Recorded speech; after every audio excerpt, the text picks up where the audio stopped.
కాంగ్రెస్లోకి 6 బీఆర్ఎస్ ఎమ్మెల్యేలు అర్ధరాత్రి అమావాస్య రోజు అర్ధరాత్రి దాటిన తర్వాత 1 గంటకు 6 ఎమ్మెల్సీలు వాళ్ళ అమావాస్య అంటే వాళ్ళు పోయింది కూడా అమావాస్య వచ్చిన తర్వాతనే పాపం కాంగ్రెస్ పార్టీలకు వేరు. మరి అదేందో అర్థం కాలే. అమావాస్య ముందు రోజు పోతారు అనుకున్నారు. మరి ఆషాఢ మాసంలో కూడా చేరేటోళ్ళు చేరుతారా లేదో తెలియదు. 6 ఎమ్మెల్సీలు కాంగ్రెస్లో చేరిన బీఆర్ఎస్ ఎమ్మెల్సీలో బస్వరాజు సారయ్య గతంలో కాంగ్రెస్లో ఉండు, వరంగల్ నుంచి ఎమ్మెల్యేగా ఉండే. భానుప్రసాదరావు కూడా గతంలో కాంగ్రెస్లో ఉండే, తర్వాత టీఆర్ఎస్లో వేయండు. ప్రభాకర్ రావు వాళ్ళ ఎంఎస్ ప్రభాకర్ రావు కూడా వాళ్ళ ఫాదరు వాళ్ళంతా కూడా కాంగ్రెస్ కుటుంబం ఉండే, అప్పుడు టీఆర్ఎస్లోకి వెళ్ళిపోయారు. దండే విఠల్ అయితే పారిశ్రామికవేత్త, టీఆర్ఎస్ తోటే ఆయన రాజకీయ జీవితము. బొగ్గారపు దయానంద్, యగ్గ మల్లేశం కూడా ఇటు అటు 2 సార్లు తిరిగిండు, కుర్మ సంఘం అధ్యక్షుడు ఉండే యగ్గ మల్లేశం. 6 ఎమ్మెల్సీలు రాత్రి కేసీఆర్కు షాక్ ఇచ్చి అమావాస్య రోజు అర్ధరాత్రి కాంగ్రెస్ పార్టీలో చేరిన బీఆర్ఎస్ ఎమ్మెల్యేలు. కేసీఆర్కి మాత్రం షాక్ మీద షాక్ తగులుతుంది. సో కేసీఆర్ దగ్గర ఇంకెవరు ఉండరు, మిగలరు అనేటువంటిది స్పష్టంగా అర్థమవుతున్నది. ఇంకేం లేదు. 40 మంది ఎమ్మెల్సీల్లో 1-2 ఖాళీ ఉన్నాయి. ఆ ఖాళీ ఉన్న దాంట్లో వీళ్ళు 5-6 ఉంటే వీళ్ళు 6 పోతే డజన్ మంది కాంగ్రెస్కి వచ్చేసారు. 20 మంది ఎమ్మెల్సీలు రావాలి వాళ్ళకి. ఇంకో 7-8 మంది ఎమ్మెల్సీలను లాక్కుంటే సరిపోతుంది. ఇంకెంతమంది ఎమ్మెల్సీలు పోతారు అనేటువంటిది తెలియదు. ఈ లెక్కన చూస్తుంటే మొత్తం బీఆర్ఎస్ పార్టీలో ఉన్నటువంటి ఎమ్మెల్యేలు ఎమ్మెల్సీలు పూర్తి స్థాయిగా ఖాళీ అయిపోయి కాంగ్రెస్లోకి రావడం ఖాయం. ఎవరు పోతారు, ఎవరు ఉంటారు, ఎవరు మిగులుతారు అనేటువంటిది అసలు చెప్పాల్సినటువంటి అవసరమే లేదు, మాట్లాడాల్సినటువంటి అవసరమే లేదు. కేసీఆర్ దగ్గర మరి కేసీఆర్ కుటుంబంలో గెలిచిన హరీష్ రావు, కేటీఆర్ వాళ్ళైనా మిగులుతారా లేదా అనేటువంటిది ఇప్పుడు చూసుకోవాల్సినటువంటి పరిస్థితికి ఉన్నది పరిస్థితి. ఈ ఎమ్మెల్యేలు కూడా ఎక్స్ ఎమ్మెల్యేలు. దానికి తోడు నిన్న ఈ ఎవరు బండ్లను చేర్చుకుంటే ఆత్మహత్య, కాంగ్రెస్లోకి కృష్ణమోహన్ రెడ్డి వద్దు. గద్వాల బీఆర్ఎస్ ఎమ్మెల్యే చేరికపై రగడ, కార్యకర్తల ధర్నాలు, ఆత్మహత్య యత్నాలు.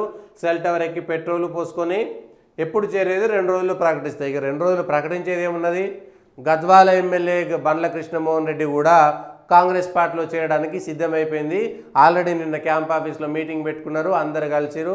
నేను కాంగ్రెస్లో పోతా, ఇది గద్వాల అభివృద్ధి కోసం నేను కాంగ్రెస్ పార్టీలోకి పోక తప్పదంటే మిగిలిన కూడా అధికార పార్టీలోకి పోవాల్సిందే అన్నారు. అయిపోయింది, చేరిక ఖాయం అయిపోయింది. ఇక మహబూబ్ నగర్ జిల్లాలో కూడా మొత్తం ఉన్నటువంటి టీఆర్ఎస్ ఎమ్మెల్యేలు 1-2 ఉన్నట్టున్నారు.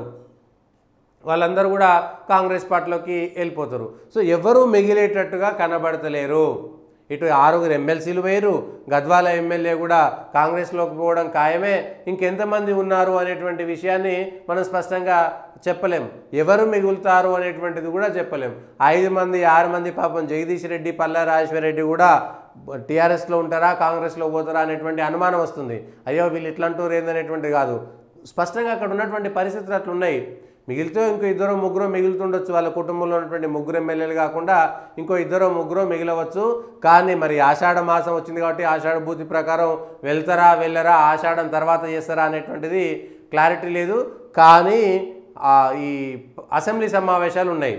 22 తారీఖు నుంచి కేంద్ర బడ్జెట్ ఏదో పెడుతున్నారు కాబట్టి ఆ బడ్జెట్ సమావేశాలు అయిపోయిన వెంటనే రాష్ట్రంలో అసెంబ్లీ సమావేశాలు ఉన్నాయి.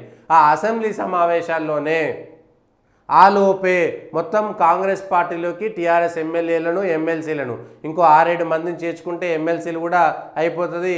ఈ 2 నామినేటెడ్ ఉన్నాయి కదా, గవర్నర్ కోటాలో వచ్చేటువంటి 2 నామినేటెడ్ ఎమ్మెల్సీలో ఎట్లా కోదండరాము ఇంకొక ముస్లిం లీడర్కి ఎవరికి ఇచ్చారు కాబట్టి వాళ్ళిద్దరికి ఇచ్చేస్తే అయిపోతుంది. వాళ్ళిద్దరు వచ్చేస్తారు. వాళ్ళిద్దరు కాకుండా ఇంకో 6-7 మంది ఎమ్మెల్సీలను తీసుకుంటే కౌన్సిల్లో కూడా 20 మంది ఎమ్మెల్సీలు వాళ్ళకు ఉండిపోతారు అనేటువంటిది ఉంది. అది కూడా జరిగిపోతుంది. సో కాంగ్రెస్ నడిచిపోతుంది, కాంగ్రెస్కు కౌన్సిల్లో కూడా ఇబ్బంది లేకుండా ఉంటుంది. ఇప్పుడు బండ్ల కృష్ణమోహన్ రెడ్డి చేరిపోతున్నాడు. సో వీళ్ళు చేరరు అని చెప్పడానికి ఎవ్వరూ లేరు. ఇక బీఆర్ఎస్ దగ్గర ఆ 39లో 6 మందో 7 మందో మిగిలినటువంటి వాళ్ళు పోయిన తర్వాత ఇంకా మిగిలింది 20 మంది దాకా ఈ అసెంబ్లీ ఎన్నికల్లోపే పోతారు. ఆ 10-12 మంది పోతే 23 మంది పోతే ఎల్పీకి సంబంధించినటువంటి విలీనం కూడా జరిగిపోతుంది. సో ఏ కాంగ్రెస్ ఎల్పీని బీఆర్ఎస్లో విలీనం చేసుకున్నారో ఇవాళ బీఆర్ఎస్ ఎల్పీని కూడా కాంగ్రెస్ పార్టీలో విలీనం చేసుకొని ప్రతిపక్ష నాయకుడిగా గత అసెంబ్లీలలో రాష్ట్ర ప్రతిపక్ష నాయకుడిగా టీఆర్ఎస్ పక్ష నాయకుడిగా కాదు, ప్రతిపక్ష హోదా వచ్చింది కాబట్టి ప్రతిపక్ష నాయకుడిగా కేసీఆర్ అసెంబ్లీకి అడుగు పెట్టలేదు, పోలేదు, గౌరవించలేదు. ఆయన అడుగు పెడదామనుకుంటే అసెంబ్లీలో ఆయన అడుగు పెట్టే నాటికి ఆయన ప్రతిపక్ష హోదా కూడా పోతుంది. ఆయన కేవలం 6-7 మంది బీఆర్ఎస్ ఎమ్మెల్యేలకు బీఆర్ఎస్ పక్ష నాయకుడిగా మిగిలాల్సినటువంటి పరిస్థితి. ప్రతిపక్ష నాయకుడి హోదా పోతే సహజంగా వచ్చేటువంటి గౌరవాలన్నీ పోతాయి. ప్రతిపక్ష హోదా ఉంటే మంత్రి హోదా ఉంటుంది, అక్కడ ఉన్నటువంటి అధికారుల దగ్గర నుంచి ఫైళ్లు తెప్పించుకోవచ్చు, మంత్రి హోదా ఉంటుంది, ఆ ఆఫీస్లో ప్రతిపక్ష అది ఛాంబర్ ఇస్తారు, ఆ ఛాంబర్తో పాటు ఆయనకు అటెండర్లు ఇవన్నీ ఉంటాయి. ఆ హోదాలో వచ్చేటువంటి అన్ని వసతులు కేసీఆర్ దగ్గర నుంచి వెళ్ళిపోతాయి. సో అసెంబ్లీలో ఇస్తే కూడా ప్రతిపక్ష నాయకుడు ఏదైనా లేస్తే అభ్యంతరం తెలిపితే స్పీకర్ ఖచ్చితంగా ఆయనకు అప్పుడప్పుడు అవకాశం ఇవ్వాల్సి వస్తుంది, ప్రతిపక్ష నాయకుడు మాట్లాడడానికి అవకాశం ఇవ్వాల్సి వస్తుంది. సభానాయకుడు మాట్లాడుతుంటూ కూడా మధ్యలో ఆయన ఏదైనా రేజ్ చేస్తే మాట్లాడేటువంటి అవకాశం ఇవ్వాల్సి వస్తుంది. సో ప్రతిపక్ష హోదా పోతే రేపు కేసీఆర్ వచ్చినా కూడా ఏ కేసీఆర్ అయితే 10 ఏళ్ల పాటు అసెంబ్లీలో మిగిలినటువంటి ప్రతిపక్ష నాయకులు మాట్లాడడానికి అవకాశం ఇవ్వలేదో ఇవాళ అదే ఇబ్బంది కేసీఆర్ ఎదుర్కోవాల్సి వస్తుంది. ప్రతిపక్ష హోదా లేదు కాబట్టి, ఎమ్మెల్యే లేరు కాబట్టి వాళ్ళకి ఇచ్చే సమయం 10 మంది ఎమ్మెల్యేలకు కలిపి ఎంత సమయం ఇస్తాం, మనిషి 2 నిమిషాలు 3 నిమిషాలు ఇస్తే అంతే సరిపోతుంది. మనిషి 2-3 నిమిషాలు ఇస్తే 20 నిమిషాలు 30 నిమిషాలు మీకు ప్రతిపక్ష హోదా లేదు, మీకు ఇచ్చే సంఖ్యాబలాన్ని బట్టి అసెంబ్లీలో మీరు మాట్లాడేది 2-3 నిమిషాల తర్వాత కట్ చేసేటువంటి అవకాశం దొరుకుతుంది. ఇది ఓవరాల్గా అసెంబ్లీలలో ఈ విషయంలో కేసీఆర్ను కూడా తప్పు పట్టాలి. గతంలో అసెంబ్లీ సమావేశాలు జరపడంలోనే కేసీఆర్ విఫలమయ్యారు. అసెంబ్లీ సమావేశాలు జరపడంలో కేసీఆర్ విఫలమయ్యారు. అసెంబ్లీ సమావేశాలు జరిపినా కూడా ప్రతిపక్షాలకు సముచితమైనటువంటి గౌరవం ఇవ్వడం కానీ, మీడియాకు గౌరవం ఇవ్వడం కానీ, ప్రతిపక్షాలకు సమయం ఇవ్వడంలో కానీ పక్షపాత ధోరణి చాలా స్పష్టంగా కనబడింది. ఇవాళ కాంగ్రెస్ నుంచి అంతకంటే ఎక్కువ ఎట్లా ఎక్స్పెక్ట్ చేయగలుగుతాం మనం? గతంలో 10 ఏళ్ల పాటు అధికారంలో అసెంబ్లీలో ఉన్నటువంటి పరిస్థితి ఇప్పుడు అదే వచ్చేస్తుంది కదా. ఇప్పుడు అదే పరిస్థితి రేపు కేసీఆర్ ఎదుర్కోవాల్సి వస్తుంది. మీకు సంఖ్యాబలం లేదు కాబట్టి మేము ఇవ్వము, మేము మాట్లాడడానికి అవకాశం ఇవ్వమని చెప్తారు. సో కాంగ్రెస్లో చేరినటువంటి బీఆర్ఎస్ ఎమ్మెల్యేలకు అవకాశం ఇస్తారు, వాళ్ళు మళ్ళీ కేసీఆర్నే తిడతారు, గత ప్రభుత్వం చేసినటువంటి పొరపాట్లే అంటారు. రేపు పొద్దుగాల ఇదంతా జరిగిన తర్వాత ఈ ఫోన్ ట్యాపింగ్ అంశం కూడా, సో 6 ఎమ్మెల్సీలు షాక్ ఇచ్చారు, మిగిలినటువంటి ఎమ్మెల్యేలు కూడా షాక్ ఇస్తారు. రోజు టీఆర్ఎస్కు సంబంధించినటువంటి ఎమ్మెల్యేలు కాంగ్రెస్లో చేరిక పైన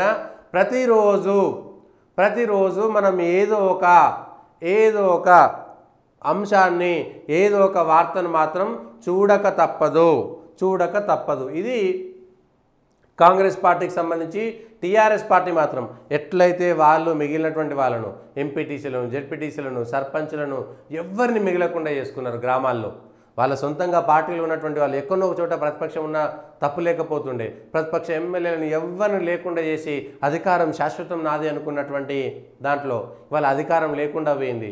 రేపు పొద్దుగాల ఫోన్ ట్యాపింగ్ కేసులో మిగిలినటువంటి కేసుల్లో కనుక కేసీఆర్ కుటుంబం జైలు పాలైతే ఆ పార్టీకి అతిగతి లేనటువంటి పరిస్థితి. ఇప్పటికే మేడం కవిత గారు జైల్లో ఉన్నారు. వచ్చిన తర్వాత ఏం చేస్తారు? మళ్ళీ అధికారంలోకి వస్తే తప్ప టీఆర్ఎస్ పార్టీని, కేసీఆర్ను కాపాడే నాదుడు కనబడతలేరు ఎక్కడ కూడా. ప్రతిపక్షంలో గతంలో ఉన్నటువంటి పోరాటం కానీ అది కానీ చేయాలంటే అంత ఈజీ కాదు.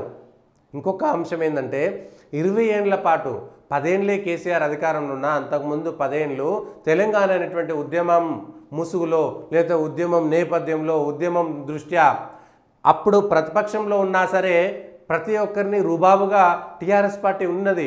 ఆ రోజు ఎవరేం మాట్లాడినా మేము తెలంగాణ వాదం, మీరు తెలంగాణ ద్రోహులు అనేటువంటి ముద్ర వేస్తారనేటువంటి టీఆర్ఎస్ను, కేసీఆర్ను విమర్శించిన వాళ్ళు విమర్శించారు ఆ రోజు కాంగ్రెస్, టీడీపీ.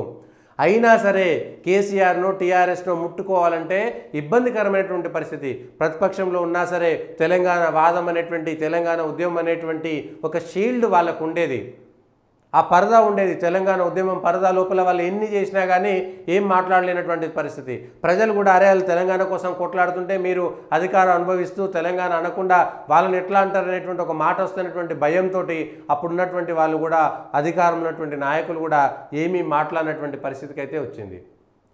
సో అట్లా 2001 నుంచి కూడా రుబాబులోనే ఉన్నారు. ప్రతిపక్షంలో ఉన్నా సరే టీఆర్ఎస్ నాయకులు, టీఆర్ఎస్కు సంబంధించినటువంటి వాళ్ళు ఏదైనా మాట్లాడితే వాళ్ళ డిమాండ్ తెలంగాణ అనేటువంటి ఒక ఉద్యమము, తెలంగాణ అనేటువంటి ఒక షీల్డ్ వాళ్ళకు ఉన్నటువంటి నేపథ్యంలో ఆ రోజు ప్రతిపక్షంలో ఉన్నా సరే తెలంగాణ ఉద్యమం అనేటువంటి కవచం ద్వారా వాళ్ళు రక్షింపబడ్డారు.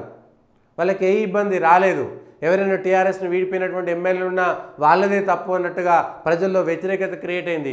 తెలంగాణ ఉద్యమం అనేటువంటి కవచం వాళ్ళకు రక్షణగా నిలబడింది. ప్రతిపక్షంలో ఉన్న అధికార పక్షంలాగా డిమాండ్ రుబాబు ఉన్నది.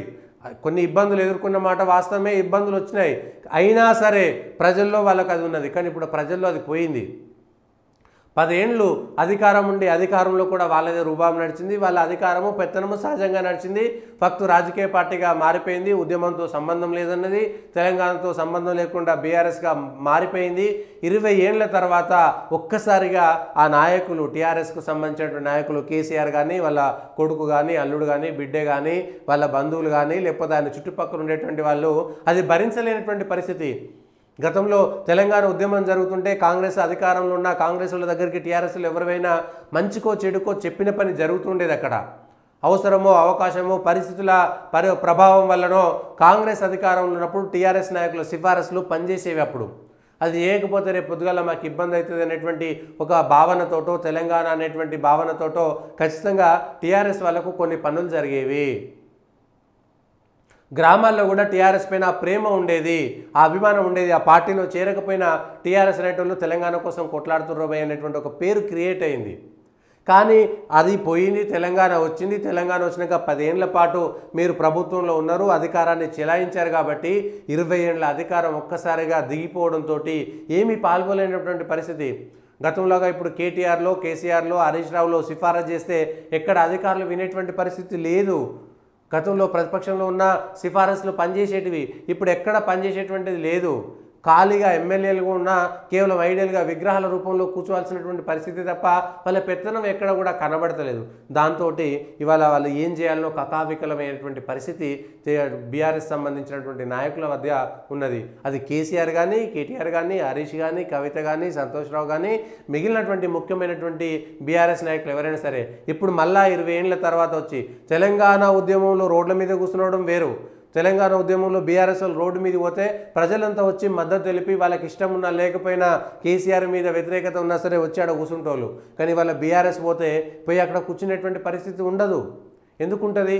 అయితే వాళ్ళు కాంగ్రెస్కు వ్యతిరేకంగా ఉన్నటువంటి వాళ్ళు అయి ఉండాలి. కానీ 10 ఏళ్ళు అధికారంలో ఉండి నాకేం లాభం చేసిరు, తెలంగాణ వస్తే నా కుటుంబంలోకి ఏం జరిగింది అనేటువంటి బేరీజ్ వేసుకొని అక్కడ పోవాల్సి వస్తుంది. సో బీఆర్ఎస్ వాళ్ళు వాళ్ళ రోడ్ల మీద పోతే ప్రజల నుంచి తెలంగాణ ఉద్యమంలో వచ్చినటువంటి మద్దతు ఇప్పుడు మళ్ళీ రాదు. మళ్ళా ప్రజా పోరాటం లేదంటే ప్రభుత్వ వ్యతిరేక పోరాటం చేయాలంటే అంత ఛాన్స్ ఇవాళ బీఆర్ఎస్కు ఉండదు. ప్రతిదీ మళ్ళీ కార్యకర్తలను గతంలో అధికారంలో ఉన్నప్పుడు బీర్లు, బిర్యానీలు, పైసలు అన్ని వసతులు కల్పించి ఏ విధంగా అయితే సమావేశాలు పెట్టారో ఇవాళ అట్లనే ధర్నాలు చేయాలి. నిజమైనటువంటి ప్రజా సమస్య అయితే లేదంటే పర్టికులర్గా కొన్ని ఏరియాల్లో ఉండేటువంటి సమస్యల మీద పోరాటం చేస్తే అక్కడ కాసేపు కనబడుతుండవచ్చు. కానీ గతంలో ఉద్యమంలో ఉన్నట్టుగా ప్రజా మద్దతు ఇప్పుడు అంతగా లభించదు బీఆర్ఎస్ పార్టీకి కానీ, ఆ నాయకులకు కానీ. మళ్ళా వాళ్ళ పార్టీ క్యాడర్ కూడా చెల్లా చెదరైపోయింది. ఎట్లయితే నాయకులు వెళ్ళిపోతున్నారో గ్రామాల్లో ఉన్నటువంటి టీఆర్ఎస్ క్యాడర్ ఇప్పటికే చాలా మటుకు 30-40% టీఆర్ఎస్ క్యాడరు పార్టీ ఓడిపోయిన వెంటనే లేదంటే పార్టీ ఓడిపోతున్నటువంటి భావనతోటి ఎన్నికల ముందు నుంచి ఎన్నికల తర్వాత వరకు 30-40% గ్రామాల్లో ఉండేటువంటి బీఆర్ఎస్ పార్టీకి సంబంధించినటువంటి క్యాడర్ ఇప్పటికే పార్టీని వీడి వెళ్ళిపోయారు. అయిపోయింది, ఇంకేమీ లేదు. ఇవి బీఆర్ఎస్కు ఉన్నటువంటి కష్టాలు, బీఆర్ఎస్ పార్టీకి ఉన్నటువంటి ఇబ్బందులు గ్రామాల్లో. సో బీఆర్ఎస్ ఎమ్మెల్యేలు, ఎమ్మెల్సీలు వెళ్ళిపోయిన తర్వాత పార్టీ క్యాడర్ ఎట్లా నిలబడుతుంది? రేపు పొద్దుగాల ఎంపీపీ స్థాయో, జెడ్పీటీసీ స్థాయో, మార్కెట్ కమిటీ చైర్మన్ వాళ్ళు పోతే అక్కడ మిగులుతారా? ఆ ఎమ్మెల్యేతో పోయిన తర్వాత ఎంతమంది క్యాడర్ మిగులుతారు? ఆ మిగిలినటువంటి వాళ్ళు ఎంత పోరాటం చేస్తారు? ఓడిపోయిన ఎమ్మెల్యే ఎంతవరకు క్యాడర్లో ఉంటాడు? నువ్వు అధికారంలో 10 ఏళ్ల పాటు ఉండి మా కుటుంబాలకు ఏమీ న్యాయం చేయలేదు, పైసలు ఇచ్చిన వాళ్ళకే పనిచేసినవని దళిత బంధు లాంటి దాంట్లో డైరెక్ట్గా పైసలే తిన్న తర్వాత ఇప్పుడు ఆ ఎమ్మెల్యేలకు ఏ విధంగా గౌరవం ఉంటుంది? మాజీ ఎమ్మెల్యేలకు ఓడిపోయినటువంటి వాళ్ళకు ఇన్ని కష్టాలు బీఆర్ఎస్ పార్టీకి ఉంటుంది. దానికి సంబంధించినటువంటి అంశంలో ఈ ఫోన్ ట్యాపింగ్ విషయంలో కూడా అనుభవిస్తారు అనేటువంటి మాట చెప్పారు. ఫోన్ ట్యాపింగ్ సంబంధించినటువంటి అంశంలో అనుభవిస్తారు అని రేవంత్ రెడ్డి నిన్న ప్రకటించింది. అయితే మళ్ళీ ఈవీఎంలకు సంబంధించి చిక్కడు దొరకడు అన్నట్టు విధంగా రేవంత్ రెడ్డి గారు మాట్లాడారు.